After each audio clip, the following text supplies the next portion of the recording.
I'm Clayton Walters, and today on UNI-TV we have Congressman Bruce Braley here with us, and we're going to have a nice discussion on gun control.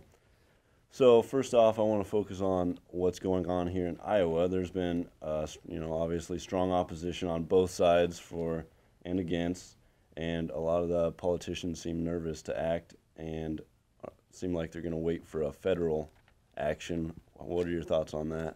Well, there is legislation that's been introduced in both the House and the Senate and Congress on various aspects of how you can get a handle on reducing gun violence. And I think rather than focusing on gun control, we should be talking about gun violence because that's what gets all of the attention in the press. And I have two good friends in Washington who were dramatically impacted by that. One represented Aurora, Colorado, scene of one of the most recent mass killings. He also represented Columbine in the state Senate in Colorado. And another friend of mine represents a district in Connecticut that's about 50 miles from Newtown, Connecticut. And the thing that we've always had a struggle with is bringing people together from very different viewpoints to address how we can reduce gun violence. It is not a single issue problem that we're trying to solve. So I've always felt you have to focus on all aspects of what's contributing to that, including how we grant permits to people who are purchasing guns, how we do background checks, what type of magazines we are selling and allowing them to use, and what type of mental health challenges we face so that people who have serious mental illnesses that should disqualify them from owning guns don't get access to them. Both sides obviously want to save lives, and so is there a middle ground that, for and against can agree in meeting this goal?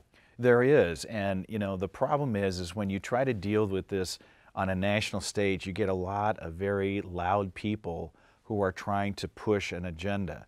For me, it's easier to solve problems the way you would do it here in Iowa, which is you'd sit down with your friends and neighbors, many of whom have very different opinions on how you should solve this problem, and you talk through them. You talk about all these contributing factors, and you listen to people whose point of view may be different than your own. The Second Amendment is an important part of our Bill of Rights. It has limits to its application, and rational people can look at those limits and try to come up with solutions that allow people who enjoy gun ownership, who enjoy hunting and the right to protect themselves, to be able to do that, but to do it in a way that doesn't infringe upon the rights of others, and that's the tough challenge we face. What is the greatest obstacle in reaching the goal that we are trying to get to today? The greatest obstacle is getting people to listen to each other and to hear each other's point of view and to acknowledge that both sides or all sides of these issues have legitimate points, and then you have to sit down to bringing people together around these issues by recognizing this is all of our problems. It's not just one person's problem or Congress's problem or the state legislature's problem. We are all impacted by gun violence in our culture, and we have to look at all the factors that are contributing to it. The initial talks seem to be similar of the '94 assault weapons ban, including banning some certain models. How's that changed since, and where is it at today? Well, I talk to a lot of people who are very committed to taking concrete action to reducing gun violence, but they care more about the practical impact of these limitations than on descriptions of certain types of guns and weapons. So the real important thing is, what are you using the weapon for? What type of capacity does it have to do harm to other people? Is it necessary for hunting and self-defense? And you can build a solution to many of these problems by having a rational conversation about all those factors. How will new parts of legislations coming out, how will that prevent things like the Newtown massacre? Well, the thing we should be focusing on is providing reasonable safeguards so that people who shouldn't have guns, criminals, people with severe mental illness who are not capable of making determinations that might injure someone else or themselves are not getting access to those weapons. At the same time, I don't think anyone who hunts in this state would tell you that they need a 110-round magazine to be able to hunt in this country.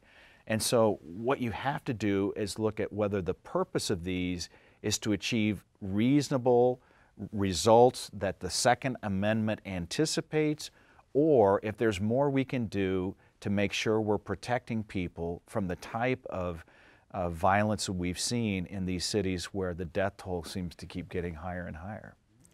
So do you have anything else to say about the assault weapons and gun control in general? Well, I think that the most important thing is for Iowans to engage each other with the conversations we've been talking about here today. The biggest problem is people don't talk to each other, they talk at each other.